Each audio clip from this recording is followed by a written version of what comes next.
Here I am with Sara Tate, who is an advertising industry titan, formerly CEO of TBWA London. She was voted Best Leader in Marketing by Women in Marketing Awards and won Campaign's Female Frontier Award.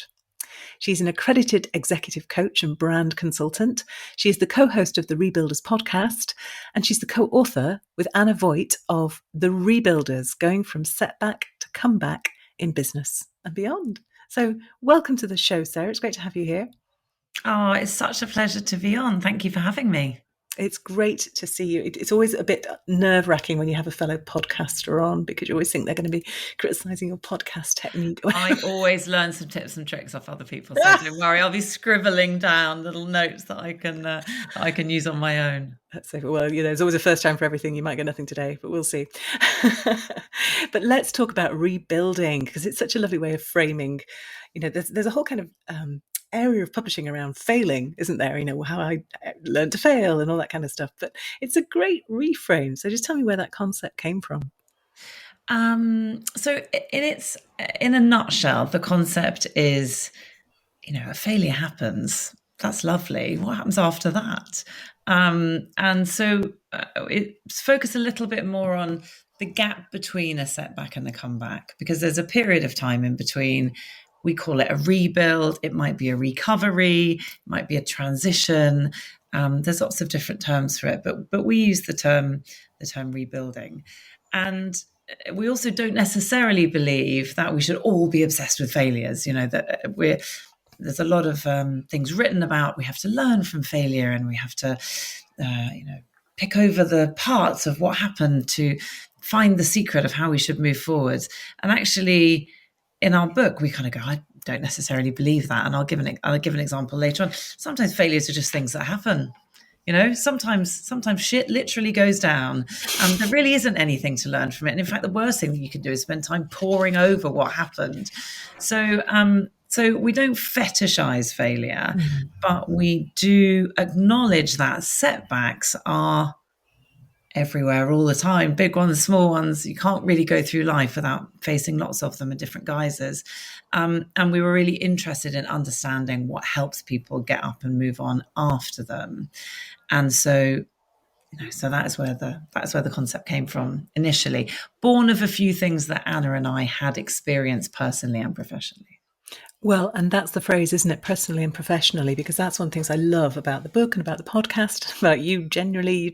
You in a sense, you don't differentiate those two things because we are people and we have setbacks, and we are businesses and we have setbacks. And actually the process of rebuilding is astonishingly similar across that whole spectrum. It is. I mean, for anyone listening who's interested in getting a book published, it's a terrible way to get a book published, is to combine a personal and a professional audience, because people say, is it for personal? Is it like a self-help book, or is it a business book? And you say yes. And we say it is a bit of both. But Kogan Page wonderfully saw something in that.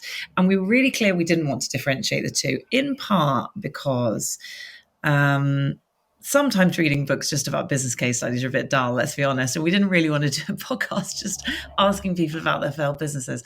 But also because at its heart, our experience is that, our personal experience is that it's the same skills.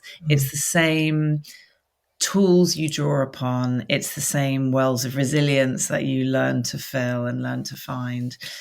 And the reason that it came about in some ways was because I had experienced some personal setbacks, primarily around difficult pregnancy and child loss and things. And Anna had similarly had lots of things that happened in her life, including she had rebuilt her career. She used to be a professional swimmer, and she didn't make the Olympic team many years ago. And she decided, okay, that's it. I'm not doing that anymore. I'm going to do something else. And then we met to rebuild a business. So we were put together as a pair with another of our wonderful colleagues, Andy, and we went in to turn around a business, which was TBWA. And I was quite raw off the back of a lot of stuff that had happened personally. And I was coming back from a mat leave. I mean, I don't know what I was thinking at the time. It's my first CEO role. And I we were very naive going into it in a way. And the things that we drew on were not, oh, what did I do in my previous CEO role when I built a business? Because you know what, I hadn't had one. It was a lot of the things which happened to me in the previous 3 years, which were kind of quite personal. And so the things that we use to keep us going and to deal with uncertainty and people who were feeling vulnerable and obstacles that we hadn't come across before and all those good things that come in rebuilding, we were just looking inside us and saying what was there that we could use. And some of it, was it personal, was it professional? It was a bit of a mix of both. And then after 2 years of a really successful business turnaround, COVID came. And suddenly, I mean, everything hit the fan all over the shop. And there was suddenly the line between personal and professional, I think, for the first time in my working life, in the most significant way, suddenly the wall was pulled down between the two. We were literally trying to be professional, sitting in our homes with our kids and dogs, etc. And so that really reinforced it for us. And again, we went the things that our colleagues were experiencing, they weren't professional challenges or personal challenges, they were just challenges. And the types of resources that we were bringing to them to try and resolve and solve some things were just things that we knew they were neither personal nor professional. So that really cemented it for us. That we don't believe that we have different sets of skills and resources within us. We're just one person. And you know what? A difficult conversation with your boss is a bit like a difficult conversation with your husband. I'm sorry, it is. And getting over redundancy does teach you some things about getting over grief. So yes, there are a lot of similarities. It's really fascinating, isn't it? Because I'm particularly captured by that idea that when you are in a new role for the first time and there's some anxiety around, I've never done this before, I don't know what you're supposed to do, reminding yourself that actually you have lots of life experience, which is absolutely valid in that context. It's quite empowering. I hope so. And also, I think particularly for, my lived experiences, obviously as a sort of cis straight woman. And so I had experienced friends who'd been out of the workplace for a long time. There may be women who've had career breaks, or they've been on maternity, or they've had long periods of time looking after children and then come back into the workplace. Many of them, and I felt it when I came back from mat leave, you just think, oh, I'm so out the loop. I haven't done this. I don't have the skills. But I think we all recognize, hopefully, that the types of things you learn when, say, bringing up a family or caring for an elderly relative or, dealing with difficult financial times at home, they are 100% skills that you can bring into the workplace. And trying to, if we can help people recognize those things, then that will mean a lot. I remember going back after having my second child and realizing that time management, oh my goodness. I thought I knew about time management at work, but I was a million times more productive. Yeah, exactly. And one of the I interviewed 2 women for the book who have very unusual jobs. It was one of the most serious interviews I did. They are quite young, early 30s. One of them is a female funeral director. She took over a family business. And the other one is an end-of-life doula. So she deals primarily with helping people with end-of-life care. Wow. And with their own mindset and families support around end-of-life, often for young people with terminal illness. So like 2 really important and meaningful roles. And they work together a lot to raise awareness of and acceptance of, and just raise the conversation around having a good death. The last great taboo. It's quite a heavy topic, yeah. We have a wonderful book, if anyone's interested, called We All Know How It Ends, which is a wonderful read. It's a great title. Yeah, isn't it just? And they have a Twitter site called Life, Death, Whatever. And I sort of pop along and I'm trying to find themes of, well, isn't divorce a bit like this? And isn't, isn't, like I said, having an argument with your boss a bit like having an argument with your husband? And then I'm sort of dealing with 2 people who really, really know their stuff in this regard. Actually, Anna Lyons, who is the death doula, she agreed with my harebrained concept. And she had this wonderful quote where she said, we can grieve many things. We can grieve the loss of many things. Of course, bereavement is one of the biggest losses we will experience. But she said we can also grieve the loss of many other things. We can grieve the loss of identity. We can grieve the loss of friends. We can grieve the loss of plans that didn't happen. Of dreams, of ideas that we had about people we would be and careers that we would have. And particularly during the pandemic, I think lots of people felt that. There was a huge loss. People, had ideas for what they would be doing with their time and their careers, and those things fell away. And she said, they're all mini griefs. Actually, learning to experience them as mini griefs helps us eventually deal with the big grief. Absolutely. And I guess that adapting and overcoming those is good rehearsal for rebuilding a life after loss as well. Exactly. So I did want to talk to you about the podcast, actually. So I'm glad you brought that specific example. And they're so enriching, these conversations, aren't they? They do make you sort of see things in a different way. You almost get to see life through somebody else's glasses for a little while, which is really a gift. But how did the podcast fit alongside the concept of the rebuilders? Did it come first? Did it help you write the book? Just tell me how it fit. It came first, and the book was born out of it. So as the pandemic hit in the UK, and we went into the first lockdown, I find it hard to understand why we decided to do it at the time, but Anna and I decided to start a podcast. And I think we wanted some time. We both had 2 children. Mine were 4 and 5 at the time. Hers were 2 and 6, I think. And I think we just like speaking, having an excuse to talk on the phone upstairs in the quiet with each other. So we hatched this plan to start a podcast because it was just something else that we hadn't done, and it wasn't work. It wasn't, running a business, going through a hard time, and it wasn't homeschooling and dealing with other things. We just got to shut ourselves in our bedrooms and talk to each other on the computer. And so we started interviewing people, and we quite liked the idea of learning how to use the platforms and doing our own social media. And it was just a bit of pottering about, really. Lockdown project. It was a lockdown project, yeah. And we often did it very late at night, just sat up and tinkered away. And we having rebuilt the business, and then we were rebuilding again, because of the pandemic, we just came across that topic. We just came up with it, and we wanted to talk to some people. And I think we took great succor in talking to people who had come out the other side of quite large things. Often the first person I talked to was Jason Gonzalez, who relaunched The Face magazine, the wonderful cultural magazine, The Face magazine. So he rebuilt that magazine brand, but he also was going through difficult times with that business. It's a culture mag. There's no culture happening. Everyone's stuck in their homes.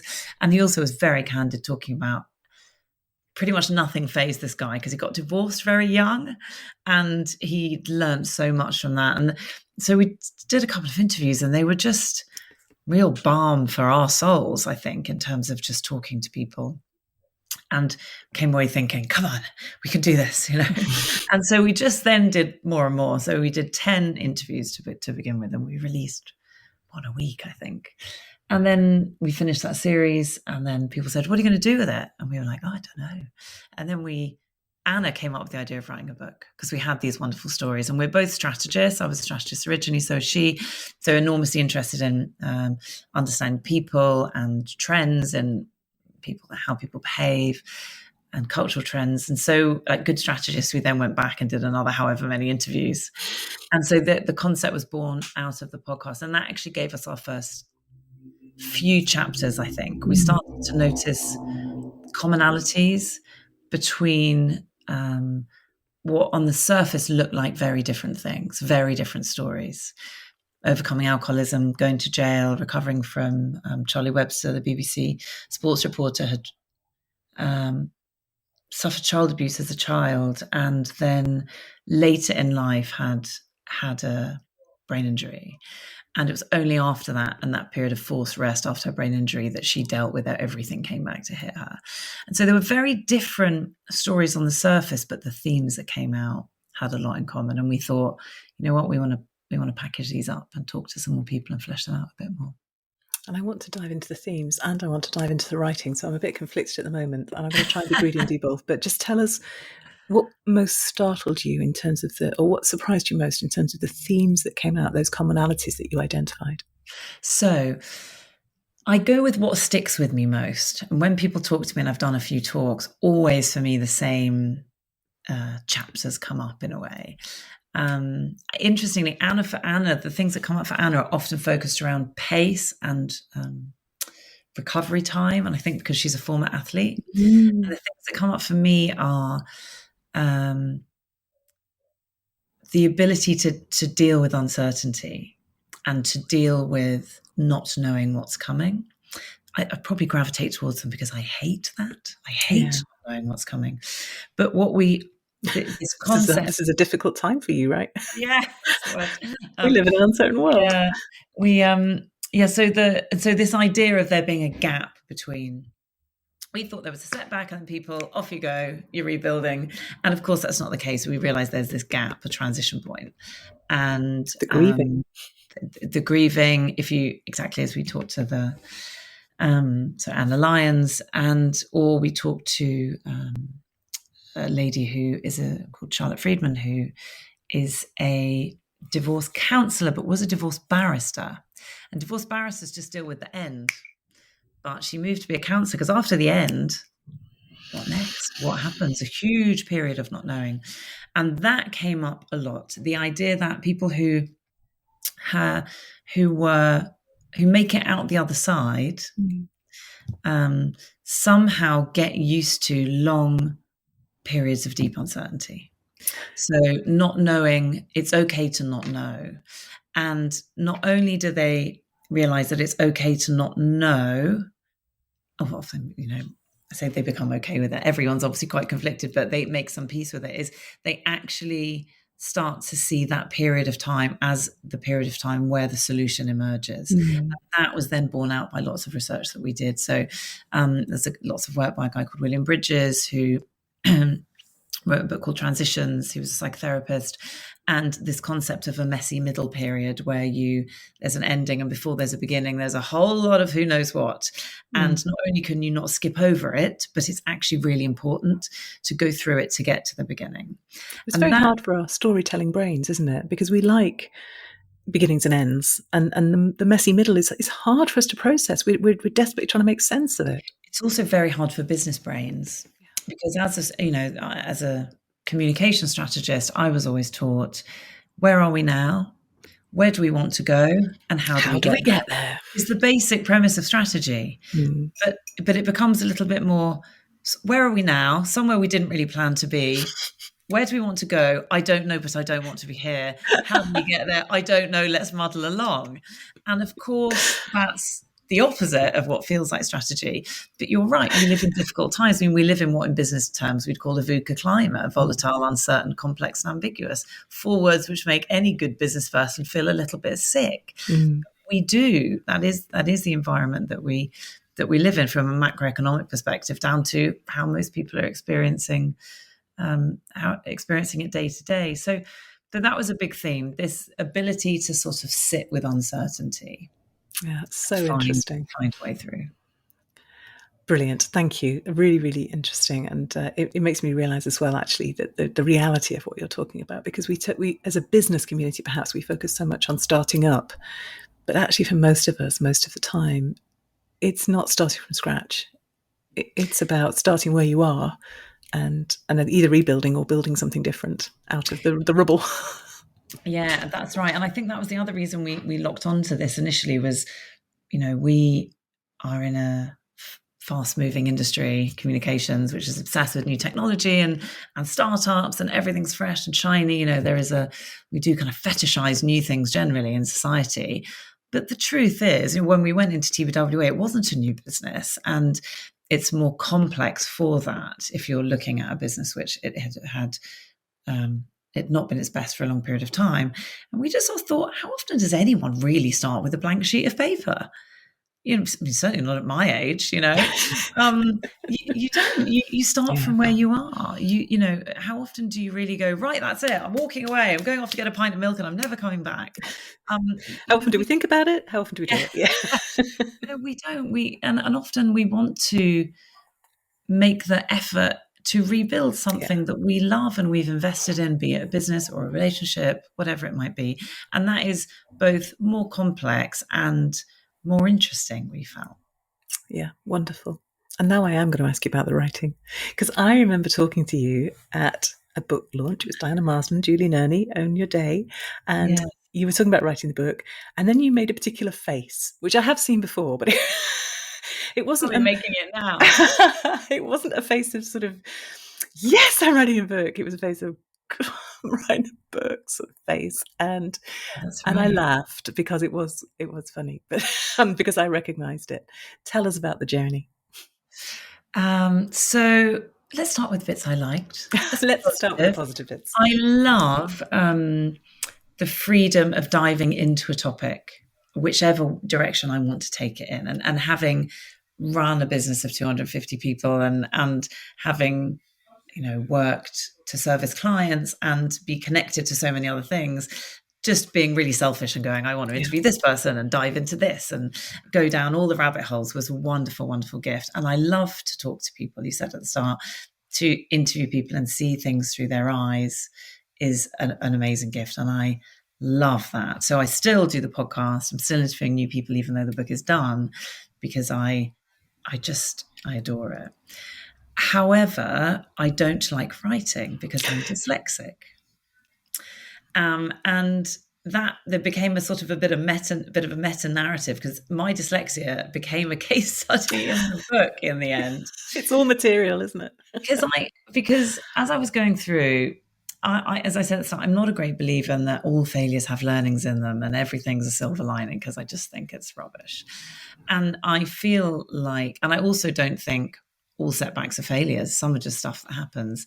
And dyslexia is one of those things. I would not count my dyslexia as a failure. In fact, I've just discovered that my daughter is dyslexic, and I do not think, oh, she's failed. It just is. It's just a thing.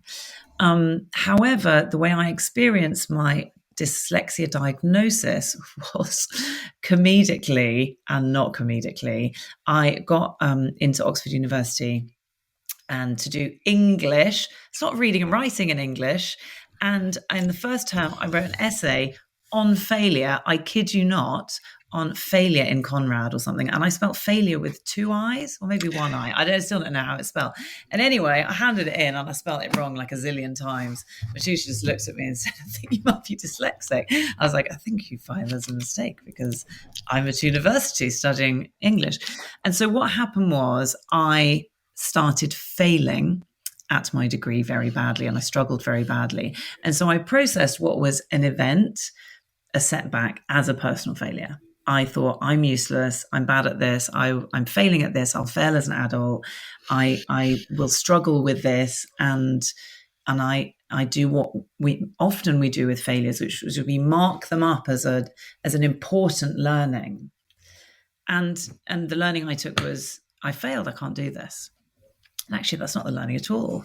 The learning, that's just not how dyslexia works. And so I then took that into my adult career, and I avoided writing like the plague. I wrote that failure into my narrative, and I would say to everyone, I'm dyslexic, I can't write anything, don't get me to write anything. And so I missed writing lots of stuff. I didn't win the awards papers that I didn't write. I didn't get published articles that I didn't write. I didn't get recognized for thought pieces that I didn't write, because I said, I can't write, I'm dyslexic, I can't write. And then I met Anna, and she just went, nah, bullshit, excuse my French, because she'd sort of seen me write, and I was working alongside her, and she said, your writing's fine. And that was that was the lesson for me, is that it wasn't a big failure. It was just a thing that I found quite hard to do. Mm-hmm. And the irony was, because I'd avoided doing it for the last 25 years, I probably definitely hadn't got any better. But actually, I have written half a book, and there was quite a lot of wailing and gnashing of teeth. And no, I didn't love it, but no, I wasn't awful. It definitely took me longer than Anna, and I had to spend more time on it, and it didn't come as easily to me, but my writing was not a write-off completely, which is what I had told myself it was, 25 years before. It's hard to hear in a way, but the things that you haven't written, the world will never know. That's kind of heartbreaking, but how wonderful that you met Anna and here we are talking about the book, what you wrote. It's amazing, isn't it? And actually, I'm going to tailor this slightly, if you don't mind. I always ask my guests about a tip for a first-time business book author. Would you speak specifically to that? If there's somebody listening who has avoided writing, they may be dyslexic or there may be some other issue, but what practical tip perhaps would you give them? I would say just focus on the concept. People say to me, how do you, I'm writing a business book and I've got to get it finished before I submit it. I'm like, don't write a whole book. Don't bother writing a whole book. I would say write one sentence, one paragraph, and one chapter. The concept is much more, if you've got the concept, you can deal with the writing later. That's the execution of the concept. Yeah. You could be a beautiful writer and just write a book that doesn't have a strong enough concept to stick with people. So I would say, and this worked for me, I had no problem coming up with a concept because it was the writing that was hard. So I would say, think of your one sentence. What's your one sentence angle on the book? In movies, they talk about the elevator pitch. What's your one sentence? So for us, it is, how do you rebuild after a setback? And then what's your paragraph? So, unpack that a little bit. What types of things might you cover? Are you doing research? Are you interviewing people? What's the content for it? And then have a crack at a chapter. But it almost doesn't matter at that stage about the quality of the writing. You can get someone to look over it for you if you need to. It's more about, what's your structure? What types of things are you going to have in there? Is it going to be lighthearted? Is it first person? Is it very dense with data? What types of things will you research in order to put in there? So one sentence, one paragraph, one chapter. Don't feel you need to go away and write 60,000 words. Please don't do that. It takes ages. Yeah. So just focus on the concept. And if it helps, talk it through with people. So I sense make by talking much more than writing. So, just bore your friends with what your concept is until you've got that elevator pitch, really sharp. That's fabulous advice. And it's when authors come to me and they said, "Oh, I've got this idea, but I'm worried about writing." But I'm like, do you know what? As a publisher, we've got that angle covered. We can help people write a good book. We've got the style and all that kind of stuff covered. And even the structure we can help with. What you as the author bring is the concept and the credibility. And I think remembering that, if you have any concerns about writing, is really helpful. Yeah, definitely. And is there a book that you would recommend for people to read? It doesn't have to be a business book. It can't be The Rebuilders. It is a book. I did think about this before, and I recommend it all the time. So I'm just going to still go with it because it's so useful. So the book is by Michael Bungay-Stayner, and it's called The Coaching Habit. And the reason I recommend it is because it doesn't really matter what job you're in or what you do with your life. It's really helpful. It sets up in a really basic sense, what coaching is. And he describes it as, he's like, if you don't like the idea of coaching, do you like the idea of doing a lot less and getting other people to do more stuff? Then this is for you. Like, okay. Oh, if you put it that way. Exactly. So he said, so it's very, very simple. It sets up the concept of coaching and it gives 6 questions. So in each chapter presents a brilliant coaching question that you can use. And then the chapter goes into using it, why it's good, different examples of using it, but 6 really easy takeaways. And you can use it with your kids, you can use it on your husband, you can use it on your friends, you can use it on your colleagues, on your boss. Pretty much every time you come up against something that you don't know, you can use it. And given what we were just saying, it's quite a VUCA climate. I come up against something I don't know about every 15 seconds. So it's really, really useful and it's really easy to digest. And it's a brilliant example of exactly what we were talking about right at the beginning, of that there is no line between the personal and professional. Coaching is one of those things that absolutely, it's just a state of mind, isn't it? It's a way of looking at the world. Yeah, it's a way of looking at the world. Great recommendation. Thank you. And Sarah, if people want to find out more about you, more about the book, more about the podcast, where should they go? So I am on LinkedIn, Sara Tate, and I post most of my podcast episodes up there. So that's a good place to find everything and find out a little bit more about what I do. You can search for the Rebuilders podcast. I mean, anyway, you listen to a podcast. We're towards the end of series 2, so there's lots of back episodes for you to listen to. And I am on Twitter much more often than I should be. I'm Sara K. Tate on Twitter, so people can find most of my ramblings on there. Fantastic. Well, absolute joy to talk to you today. It's really, really good. When you talk to somebody and they're sort of in the throes of writing the book, and then you interview them on the podcast and there's the book looking beautiful, it's a lovely feeling. Well done. Thank you.